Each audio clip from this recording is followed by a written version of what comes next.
আজ পড়ব ঋত্বিক ঘটকের লেখা ছোট গল্প রাজা। অসম্ভব বৃষ্টি নামল হঠাৎ, অসময়ে। ঠিক ব্যবসা কাজের সন্ধানে বেরুচ্ছিল রাজা, বাধা পড়ল। আর বৃষ্টি বলে বৃষ্টি, একেবারে মুষলধারে নামল। মোটা মোটা দড়ির মতো ধারা এক মুহূর্তে ঝাপসা করে তুলল চতুর্দিক। জল পড়ার নলটা বেয়ে প্রবল বেগে জল নেমে আসছে, চারিপাশে ছিটকচ্ছে জল।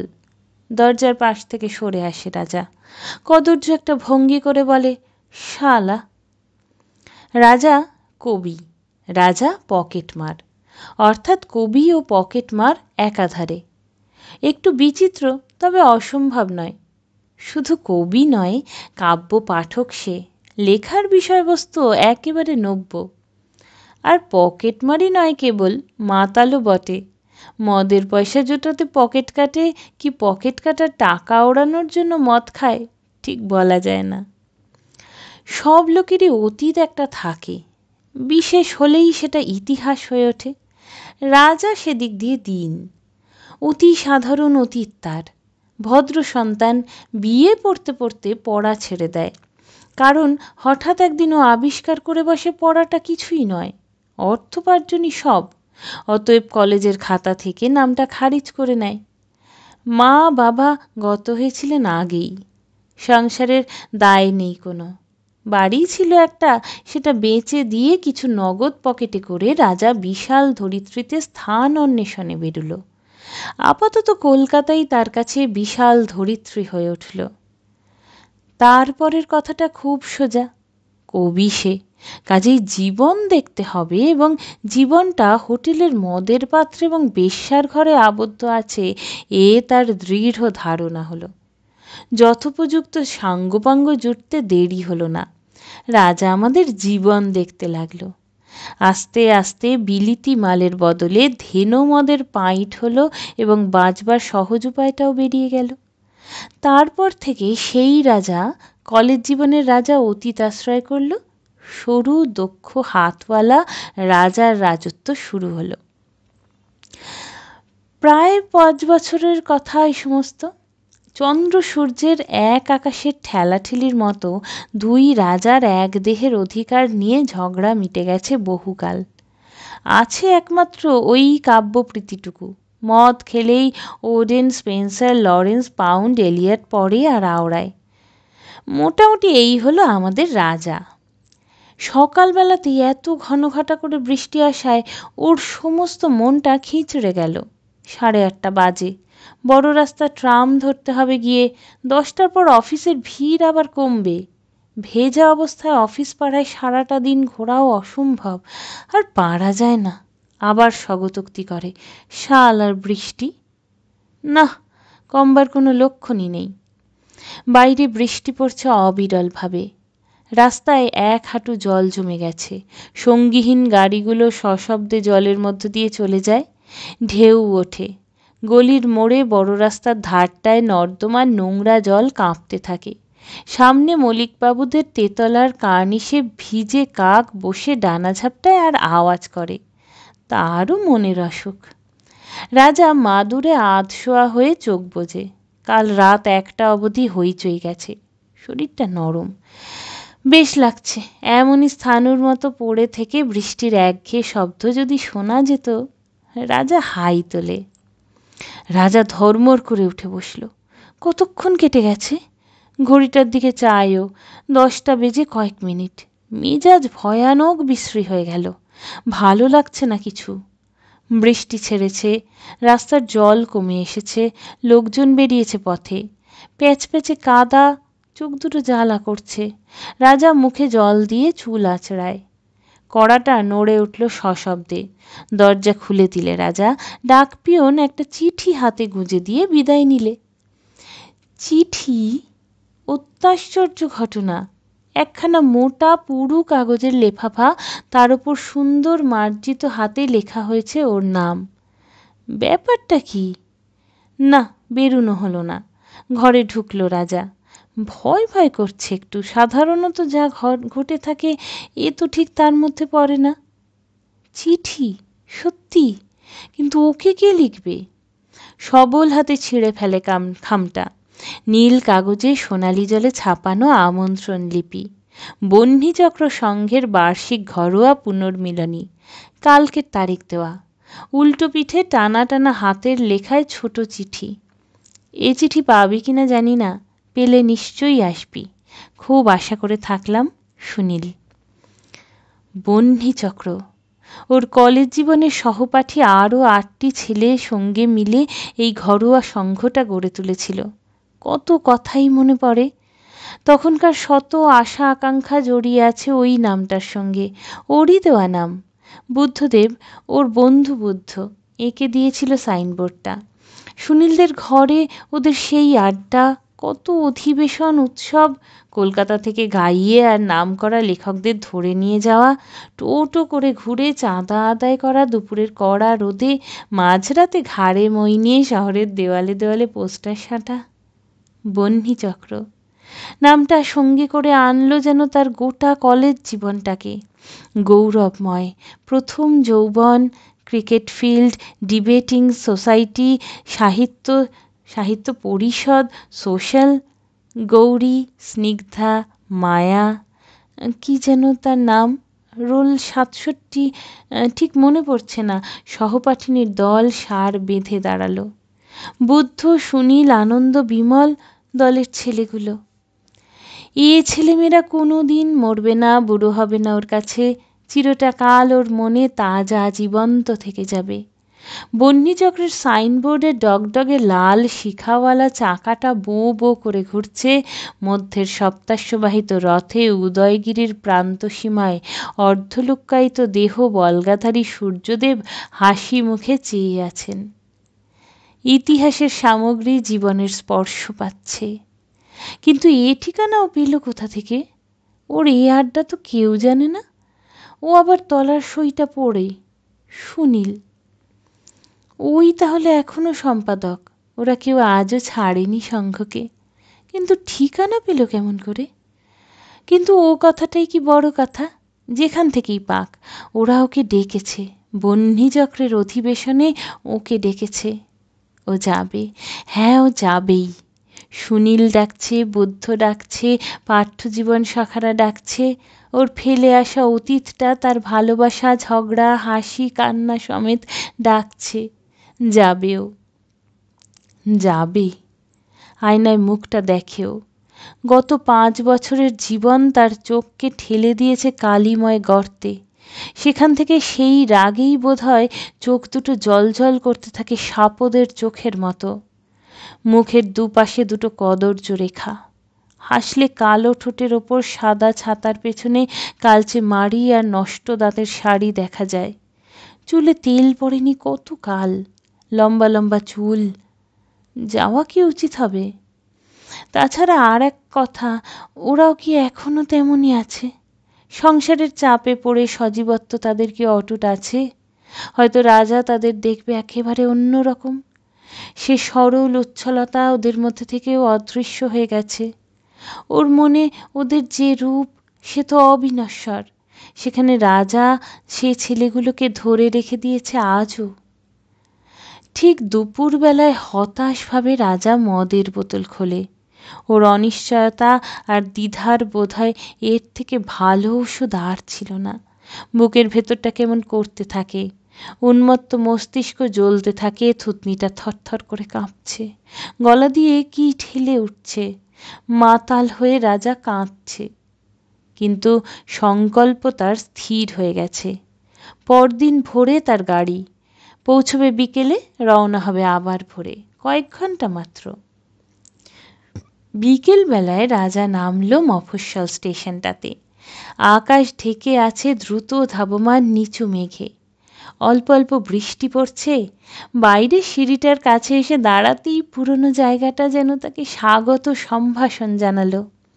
হাওয়ায় একটা পরিচিত গন্ধ, তাজা সবুজ ভেজা ভেজা গাছেরা, লম্বা লম্বা ঘাসেরা, রাস্তার কাদা মিলে পাঠাচ্ছে গন্ধটাকে। একেবারে প্রাণের মধ্যে গিয়ে অনুরণন তোলে। কতকাল পাইনি এ মিশ্র গন্ধের আভাস। আশ্চর্য, কাদাকে এখানে বিরক্তিকর তো বোধ হয় না। রাজা খুশি হয়ে হাঁটতে থাকে। ট্রেনে এই সমস্ত দুপুরটা প্রায় জেগে জানলায় বসে কাটিয়ে দিয়েছে। প্রথম দিকে একটা ঘুমের ঝোঁকে এক স্বপ্ন তাকে চমকিত করে তুলেছিল। তার সামনে এসে দাঁড়িয়েছিল আবার সেই পুরনো জীবন। ও যেন আবার তার সেকেন্ড ইয়ারে ফিরে গিয়েছিল। পরিষ্কারও দেখতে পেল ভাত বেড়ে মা ডাকছেন, খোকা, খোকা, আয়, কতক্ষণ ভাত নিয়ে বসে থাকবো। ও যেন লাফাতে লাফাতে ঢুকলো। কি বুড়িয়া মাই? হ্যাঁ হ্যাঁ, সে কথা আর বলতে। কি মাছ? ইলিশ। গুড মাদার, দিয়ে ফেলো চটপট, সময় হয়ে গেছে। মা পাখা হাতে বসলেন, গরম ভাতে হাওয়া করতে করতে বললেন, আজ একটু তাড়াতাড়ি আসবি বাবা। ও সন্দিগ্ধ হয়ে ওঠে। গালাগালিটায় বেশি অভ্যস্ত সে। এত আদরের সুরে কথা বলাটা ঠিক সুবিধেজনক ঠেকল না তার কাছে। খুব আস্তে আস্তে বলে, কি ব্যাপার? কাল ষষ্ঠী, তাই বিকেলে একটু কলা টলা এনে দিবি আর কি।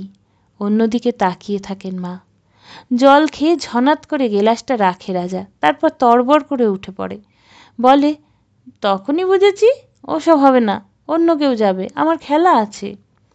তাড়াতাড়ি পালাতে চায় ও। মা বলে, আহা ওরে বাদর, অম্বল খেয়ে গেলি নে, দাও হাতে দাও। রাজা হাত পাতে। মার হাসি মুখটা তারপরই ধোয়ার কুণ্ডলির সঙ্গে মিলিয়ে যায়। ওর ঘুম ভেঙে গেছে, গায়ে একটু ঘাম, চোখে একটু জল, আর ঘুম হয়নি। মা তার কিছুদিন পরেই হাঁপানি জ্বরে মারা গেছেন। ভালো করে চিকিৎসা হয়নি। যতদিন বেঁচে ছিলেন তিনিই ওদের সংসারটা টিকিয়ে রেখেছিলেন। সারা জীবনটা এক হাতে 10 জনের কাজ করে যেতেন, আর সবাইরই মতো অতি সাধারণ মা। রাজা ভাবে, মার মতো লোক মরতে পারে না। ওর মনের মধ্যে চিরকাল স্নেহময়ী তিনি। তার শত উচ্ছৃঙ্খলতা সয়ে যাবেন, সান্ত্বনা দেবেন শোকে। শুধু মা কেন, ওর তখনকার আত্মীয়র দল সবাই তার মনে আজও বেঁচে আছে, কোনোদিন মরবে না, আর বাড়বেও না কোনোদিন। সেসব বন্ধুরা চিরকাল কিশোর বয়সের উদ্দাম পড়ুয়া থেকে যাবে। অস্ফুট স্বরে সে বলে, যতদিন যতদিন আমি বাঁচব। চিরপরিচিত আবেষ্টনী, প্রতিনিয়ত দেখা খুঁটিনাটি ওকে আনন্দে উচ্ছল করে তোলে। মেঘের ফাঁক থেকে সূর্যটা হঠাৎ বেরিয়ে এসে কড়া রোদ দিতে থাকে। ঘাসে পাতায় জল চকচক করতে আরম্ভ করলো। মনে পড়ে যায় ও বর্ষার পরম ভক্ত ছিল। মেঘ দেখলে ওর মন অকারণ খুশি হয়ে উঠত। কালিদাস, রবীন্দ্রনাথের বর্ষা কাব্য তাকে প্রায় পাগল করে তুলত। আশ্চর্য, এতদিন এই সমস্ত ভুলে সে ছিল কোথা? এই তার জানা প্রিয় যথার্থ স্থান। ওই তো দেখা যায় বনমালী কবরেজের বৈঠকখানা, তারপর থেকে সার দিয়ে ওদের পাড়ার বাড়িগুলি। ওই উঁচু তেতলাটায় থাকতো গৌরীরা, এখনো কি আছে?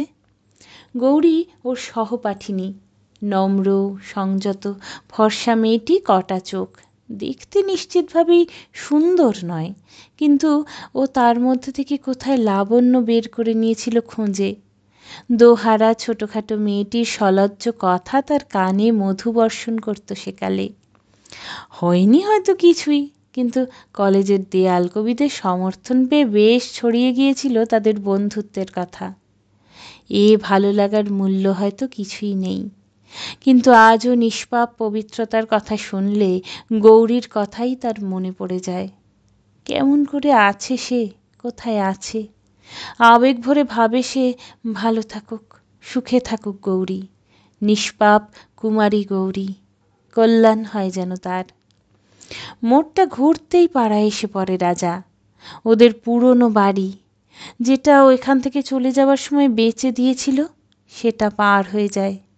একটা ছোট ছেলে খেলা করছে সেই উঠোনে। ও পাশ থেকে একটা কম বয়সী বড় একটি 12-13 বছরের ছেলেকে উৎসাহিত করছে কোণের গাছ থেকে পেয়ারা পাড়তে। ওদের সেই পেয়ারা গাছ। ওরা এখন এ বাড়ি থেকে নিশ্চিহ্ন হয়ে গেছে, নতুন বাসিন্দা, নতুন মুখ সব। সন্ধ্যার আলো জ্বলে উঠল রাস্তায়। বড় রাস্তার মুখে সুনীলের বাড়ি। উজ্জ্বল আলোর ফালি তির্যকভাবে এসে পড়েছে রাস্তায়। ভেতর থেকে অট্টহাস্য ঝলকে ঝলকে মেদিনী কম্পিত করছে। সারাটা বিকেল কাদায় কাদায় ঘুরেছে রাজা। চেনা শহরটাকে আবার দেখছে ঘুরে, চেনা বহু মুখ দেখছে, আলাপ করছে অনেকের সঙ্গে। সিঁড়ি দিয়ে উঠে রাজা সোজা ঘরে ঢুকে গেল। সেই ফরাসটা, দেয়ালে সেই পুরনো সাইনবোর্ড, রং কিছু জ্বলে গেছে তবু ঝকমক করছে। ভেতরের দরজার মাথায় ওর লেখা কবিতাটা, বহ্নিচক্রের জন্মের সময় লেখা। বসে আছে সুনীল, বসে আছে আনন্দ, কোণ ঘেঁষে বসে বুদ্ধ, ফরাসের মাঝে বসে বিমল, তার পাশে ছোট খোকা অমর, প্রবীর, জিতেন। দাঁড়িয়ে দাঁড়িয়ে রাজা এক এক করে চোখ বুলিয়ে গেল। ওরা কেউই বিশেষ বদলায়নি। পর মুহূর্তে একটা গগন বিদারী শোরগোল, বহুদিনের অদেখা অপ্রত্যাশিত পরম বন্ধুর দর্শনে উল্লসিত 8 জোড়া সবল ফুসফুসে স্বাগত হুঙ্কার। আরে ওকে, রাজা বটেক। আজু মজু গেহে শ্যাম আওল, হুর্রা চালাও পানসি, রাজা আ গয়া। क्या बात, Colin clouds come home again. এখানে boss. Oh Mary, go and put the kettle on, a little tea is indicated. তারপর রাজা, চিঠি পেয়েছিলি তবে? রাজা, একটা নতুন কবিতা লিখলাম আজ, শুনতে হবে কিন্তু। বুদ্ধদেবী প্রথম অনুভব করলেন ব্যাপারটা বড় ঝামেলা হয়ে যাচ্ছে। আরে থাম তোরা, সবে ট্রেন থেকে নেমেছে, একটু জিরোতে দে। জিরোনো হলো। অমরের কবিতা শুনল রাজা। আনন্দ পেটুক মানুষ, অথচ ক্রমাগত অজীর্ণে ভোগে, পেটে টোকা মারে আর খায়। তার পেটের অবস্থা শুনতে হলো। সকলের খোঁজ খবর নিলে। জিতেন নতুন ডেপুটি হয়েছে, ছোট খোকা প্রফেসর। আনন্দের ব্যবসা ফুলে ফেপে উঠেছে। অমর ওকালতি ফেঁদেছে এখানেই। সুনীল কোন ছাত্র সংহতি সম্পাদক, বেশ নাম করেছে। বুদ্ধ উদীয়মান কমার্শিয়াল আর্টিস্ট, কাজকর্ম ভালোই করছে। অন্যান্য সহপাঠীদের খবর পেল, জীবিকার্জন করে চলেছে নানা জায়গায় ছড়িয়ে পড়ে। গৌরীর খবরও পেল, বিয়ে হয়ে গেছে তার। চোখ বুজে তাকিয়া ঠেস দিয়ে বসে থাকলো। এই তো সে, স্বপ্নে নয় বাস্তবে, সব চেনা জগতে বন্ধুদের মধ্যে বসে নিশ্চিন্তে। ওদিকটায় বুদ্ধ আর অমরে ঝগড়া লেগেছে। হাসি এলোর, খুব চেনা ঝগড়াটা, প্রায় প্রতিনিয়তের ঘটনা। কবিতা নিয়ে অমর খেপাচ্ছে বুদ্ধকে। এরা সবাই তো এমনই আছে। সুনীল বলে চলেছে ওরা আজ প্রতি বছর এই দিনটিতে এখানে এসে জমে। যেখানেই যে থাকুক না কেন, শুধু ওরা 8 জন, আর কেউ না। রাজার খবর তো এতদিন পাওয়া যায়নি। রাজা চোখ খুলে প্রশ্ন করে, কিন্তু কোথা থেকে পেলি আমার ঠিকানা? কেন, কদিন আগে যে বরদার সঙ্গে তোর কোথায় দেখা হয়েছিল? রাজার মনে পড়ে যায়। মাসখানেক আগে ট্রামের মধ্যে 2 মিনিটের দেখা হয়েছিল বটে সরোজদার সঙ্গে। ঠিকানাও বোধহয় জিজ্ঞাসা করেছিলেন তিনি। কেন যে সত্যি কথাটা বলেছিল তাও জানে না, তবে তিনি ভোলেননি কথাটা। সুনীল বললে, ওসব যাক, তুই কি করছিস বল? আমাদের মধ্যে সবচাইতে ওস্তাদ ছিলি তুই। রাজা বলে, অনর্গল মিথ্যা কথা বলে, এত সুন্দর করে গল্পটা জমিয়ে আনে যে নিজেরই ভালো লাগে। মধ্যপ্রদেশে কোনো স্টেটে ও মাইনিং অফিসার। মাইনে মোটামুটি আর কি, ফ্রি কোয়ার্টার, তাছাড়া এটা ওটা। হ্যাঁ, তবে হঠাৎ বিয়ে করেছে, তাই খবর দেওয়া হয়ে ওঠেনি। ছেলে হয়েছে একটা। ছেলের নাম? ভালো নাম তো রাখা হয়নি। রাজা ডাকে মুন্না বলে, ও খোকন বলে ডাকে। সুন্দরী। মাছে ভালোই, পাহাড়ি জায়গা, খাওয়াটা ভালো। মাস 2 ছুটি পেয়েছে, কলকাতায় এসে আছে। হ্যাঁ হ্যাঁ, বউ নিয়ে আসবে, তবে 2 দিন বাদে। কাল আবার শ্বশুরবাড়ি যেতে হবে, ওদের কার বিয়ে। রাজা কথা বলছে। রাজা কথা বলছে। রাজা, বহ্নিচক্রের রাজা, কলেজের দলের নেতা, বন্ধুদের ভালোবাসা আর গর্বের বস্তু। কতদিন পরে দেখা। তারপর হাসি, গান, তবলা, হারমোনিয়ামের আওয়াজ, রাত বাড়ে, খাবার ডাক আসে।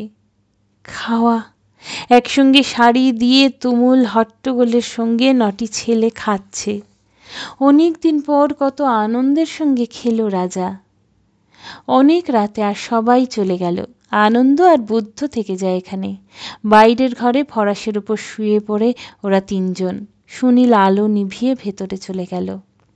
মধুর, জীবনটা মধুর, দুঃখ মধুর, আনন্দের স্মৃতি মধুর, অজানা কারণে একা একা বসে দীর্ঘশ্বাস ফেলা মধুর, নিজের অজানা পৃথিবী সম্বন্ধে অন্যের ভ্রমণ কাহিনী পড়া সেও মধুর। আজ থেকে হোক তার নতুন পথে যাত্রা। মদ সে আর খাবে না, ক্লেদাক্ত সঙ্গ ছাড়বে। কলকাতাতেই আর ফিরবে না কোনোদিন। একটা চাকরি জুটবে না তার এখানে, থাকবে, এখানেই থাকবে। মা, গৌরী, বুদ্ধ, ইংরেজির নতুন অধ্যাপকের লাজুক মুখ, মা, গৌরী, সুনীল, আনন্দ, কলেজ প্রিন্সিপালের ভুঁড়িওয়ালা চেহারা, গৌরী, মা, সব কেমন জড়িয়ে যাচ্ছে। তারপরে কুয়াশা, ঘাস থেকে সুগন্ধ উত্থিত হচ্ছে। জল ভরা মেঘের ফাঁক দিয়ে দিয়ে হলদে চাঁদের দুরন্ত যাত্রা। রামগিরি পাহাড়, উত্তরীয় সম্বল কঙ্কালসার মূর্তি উদ্বাহু হয়ে দাঁড়িয়ে। হাওয়ায় তার চুল উড়ছে, মণিবন্ধ তার কনক বলয় ভ্রংশরিক্ত। কশ্চিৎ কান্তা বিরহ গুরুণা স্বাধিকার প্রমত্তঃ শাপেন স্তঙ্গমিত মহিমা বর্ষভোগ্যেন ভর্তঃ। যজ্ঞের শাপ বর্ষ অতিক্রান্ত, উড়ে চলেছে কামনার মোক্ষধামে। স্বমহিমায় পুনঃপ্রতিষ্ঠিত হতে চলেছে যেখানে অনন্ত সৌন্দর্যের চিরনিকেতন। পাশ ফিরে শুলো রাজা। বুদ্ধের নাক ডাকছে। ভোর 5টায় ওর গাড়ি, 4:30 সুনীলকে তুলে দিলে। শান্ত তপসমাহিত ব্রাহ্ম মুহূর্ত। রাজা বুক ভরে নিঃশ্বাস নেয়।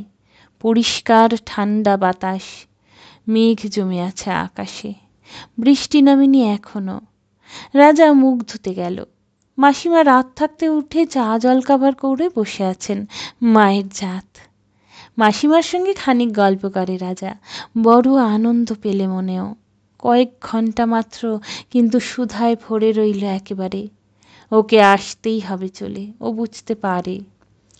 সময় বয়ে যায়। বাইরের ঘরে গিয়েও কাপড় পরতে আরম্ভ করে। বুদ্ধরা ঘুমোচ্ছে গভীরভাবে। ও ডাকবে না ওদের, বেচারারা বড় ক্লান্ত হয়েছে।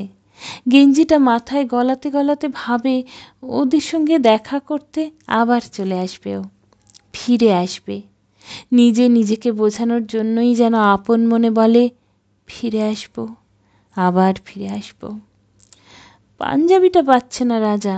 আলনার অন্য কাপড়ের তলায় চাপা পড়ে গেছে বোধহয়। খুঁজতে থাকে।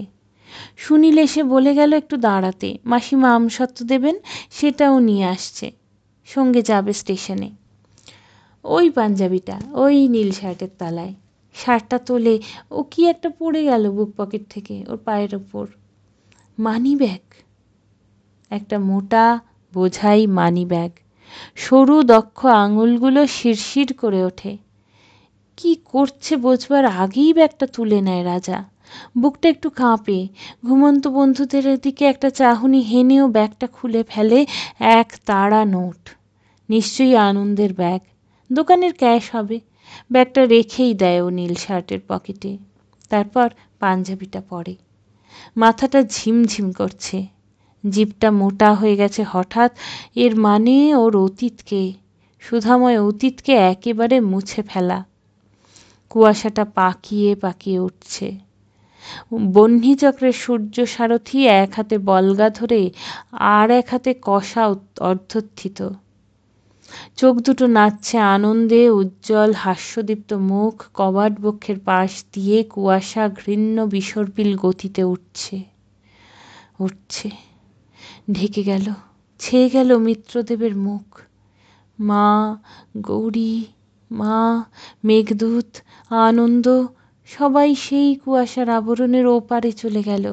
রাজা দুহাত তোলে তাদের সরানোর জন্য। অন্য দরজা দিয়ে সুনীল বেরিয়ে ডাকছে, ট্রেনের সময় হলো। হাতে একটা কাপড়ের টুকরোয় বাঁধা আমসত্ত্ব। কই রাজা, দেরি করিস না যদি যেতে হয়, সময় হয়ে এলো। এই যাই। রাজার চমক ভাঙে। একটা ঢোক গেলে সে। বেরোবার আগে আনন্দের দিকে সচকিত কটাক্ষে ছায়, তারপর পটু আর্টিস্টিক সরু আঙুলে নির্বিকারভাবে ব্যাগটা তুলে নেয় নীল শার্টের পকেট থেকে।